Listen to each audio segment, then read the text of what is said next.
school back before Donald Trump. This is before Donald Trump. Now it switched. The switch. But before Donald Trump, the whites at PWIs, they were scared of blacks, man. They gave us $5,000 in an instant, $10,000 in an instant. We put on step shows. They cover the whole cost. Now we like maybe a yard of 7 Sigmas. That's it. We're not even heavy. But the fear factor of the race card, you feel me? Put on that race card. And that was under George Bush the second. That was 2004.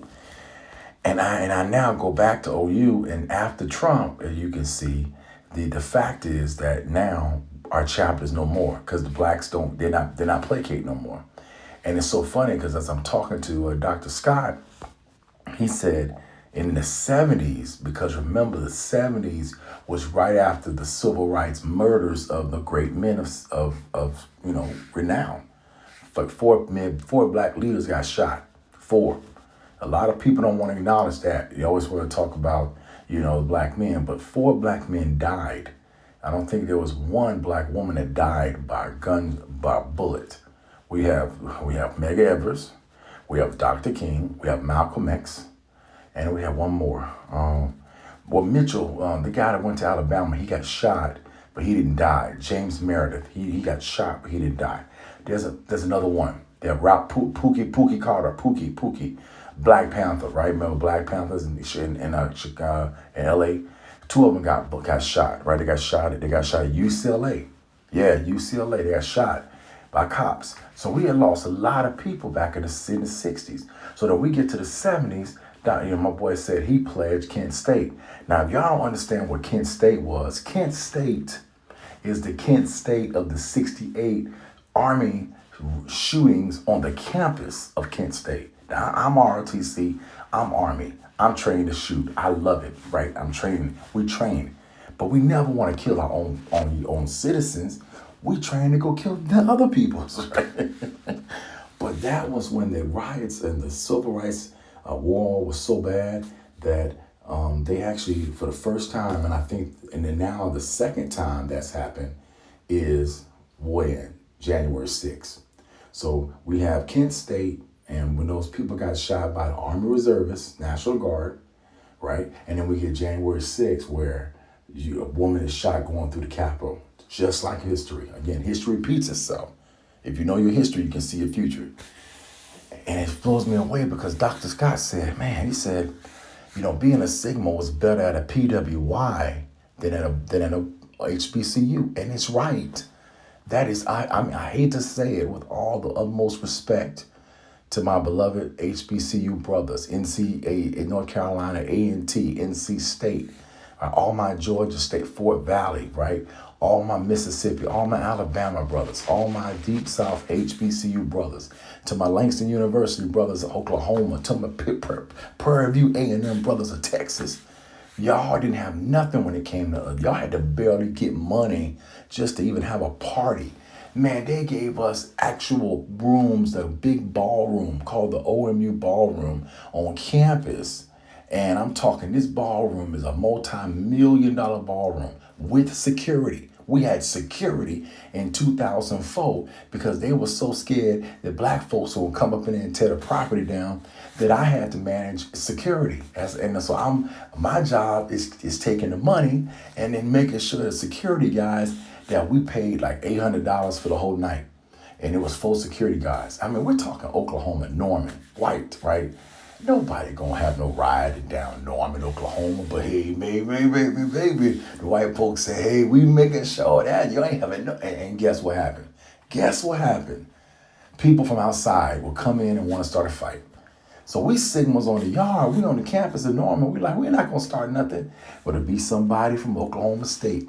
It'd be somebody from Denton, Texas. It'd be somebody from Prairie View A&M. It'll always be somebody from an HBCU coming to a PWI getting in a fight. Why? Because the HBCUs were jealous of us because we were putting on $10,000 shows. We were getting from the BSU $10,000 at the beginning of the year. So I'm sitting there going, whoa, man, we getting a step show at the Lloyd Noble, and the step show been going on for 10 straight years in a row. So I'm like, after seeing the Sigma step, plus you at the step show, and you know this step show's been going on for all this time, I'm pledging Phi Beta Sigma, baby. I mean, no offense. Alphas didn't put on a step show. Omegas was kicked off the yard, so they never put on a step show. Kappas definitely put on a step show. So who you got? And Iota Phi Theta didn't start until 2004. The year I pledged, that was the first year Iota came in. So nobody cared about Iota.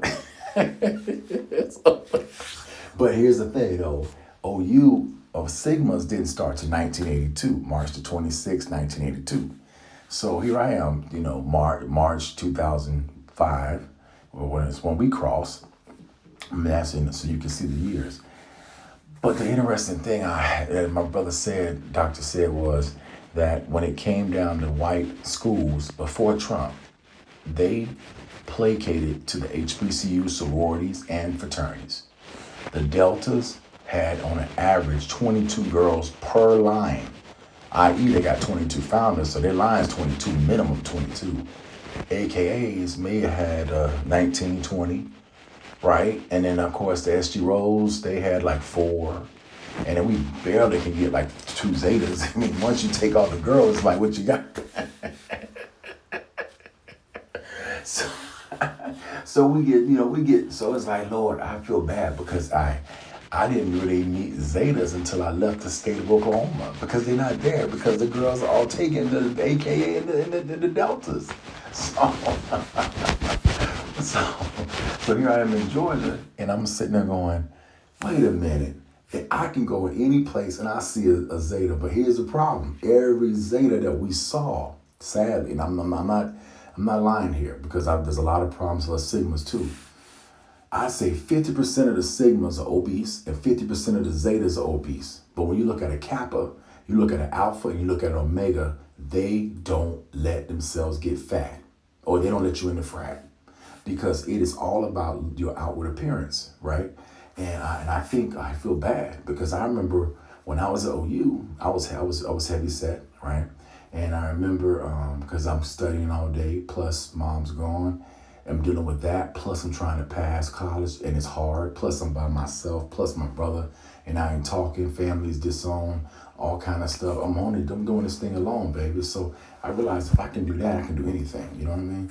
But the point I'm making is I had a guy named Trey Moore. Trey and I both were Delta Sigs. We both pledged a white fraternity called Delta Sigma Pi. Delta Sigma Pi is a white style fraternity, and it's on the PHI panel link. And being on the panel link, it's all about jobs, it's all about money, it's all about getting to the top of the executive ladder. When white men come into Delta Sigma Pi meetings, baby, we're talking Armani suits, we're talking 3-piece, we're talking, my dad runs this company, my dad does this, my dad's a director, my dad's an EVP, my dad's an SVP. So when they let little of us black guys come in, because there's only a few of us that got into that clique. Trey Moore got in before me. He was my big brother. And so, or we call them our big. They don't say big brothers in the white fraternity. They call them my bigs. That's my big. That's my big. When we, in the black fraternity, we say that's my big brother, right? Or that's my big sister, right? So again, there's a difference. So he went Kappa. He went Kappa. And when he pledged Kappa, he basically got ousted because he was fat. He was overweight. If you look at an average Kappa, they are literally, I would say, a size 32-inch waist. They have a 32-inch waist. Ain't no 40 inches up in there, baby. And definitely no 50 inches. So as a man, I felt bad because he crossed, but he never was really in the clique of Kappa Alpha Psi. So he would hang out with us Sigmas. And because we had a lot of overweight Sigmas, we had slim Sigmas, we had fat Sigmas, we had in the middle Sigmas. And, I hate to say this, and I say it truly, Phi Beta Sigma needs to do better in our physical fitness by far because death is coming, hitting us hard. I've had more Sigmas die over the past 4 years of COVID than the last 20 years of being a Sigma. And I'm almost 20, I'm 19 years of a Sigma. And I can tell you numbers of people that I started with 19 years ago that are gone. It should be here right now. So one of the hardest parts is that we got to be better in our health. But why? We are so fat, right? We get so goddamn fat. But I know not the Kappas, not the Omegas, not the Qs. I know Qs right now, they be stepping at, they be practicing at the gym, their steps, and they do hops. When they do a step, it's a hop. So it's much more cardiovascular, it's much more physically fit. So I'm seeing 60-year-old Qs doing steps like they were in their 20s. 45-year-old Qs stepping like they're in their 20s, right? Me, I'm 49 and I'm looking like I'm 60 and I can't step. Well, that's gonna stop because I used to step, but I'm getting back to where I used to step, you feel me? Because I know where I came from. But you know, when you let yourself go and you don't get back, you deal with it, right? So when we go to the campus of Georgia State, we go to the campus of Georgia Tech, go to the campus of West Georgia, we go to the campus of Fort Valley State, we go to the campus of Kennesaw State. I'm gonna be at Clark Atlanta on Saturday. And you know, Clark Atlanta is right there at Morehouse. And we bring in a line on Saturday, initiating a line on Saturday. The reality is that, wow, man, I gotta be healthy, bro. I got to be healthy. So when we was at this event, it was interesting that it was, like I said, it was phenomenal. It's phenomenal, no question about it. But I think what was really, to me, as out of it that was phenomenal was what brother Tony Yates did. The actual video he created. Tony Yates did a phenomenal job. Look at this, man. Okay. 1 second. All right, I'm gonna turn the mute on. Here we go. Arthur Langford Parkway, baby, Langford Parkway. Langford Parkway. Congressman Bill McKinney. Congressman McKinney. Ben Brown, Brother Honorable Ben Brown. Georgia State Legislature. Come on, somebody. We got more coming. Brother Howard, we got John M. Turner, our lawyer. John M. Turner, or Dr. Turner. Not only did this guy get a degree, right? He got a law degree, right? He went back and got a PhD. Now, to get a PhD takes about almost 9 to 10 years of study. And then to get a law degree takes 4 years of college, 3 years of law school, plus passing the bar. So that's 3 plus 3 plus 1. That's what total, right? 3 plus 3 plus 1, 7 years. So we're talking about 17 years this guy's studying. He's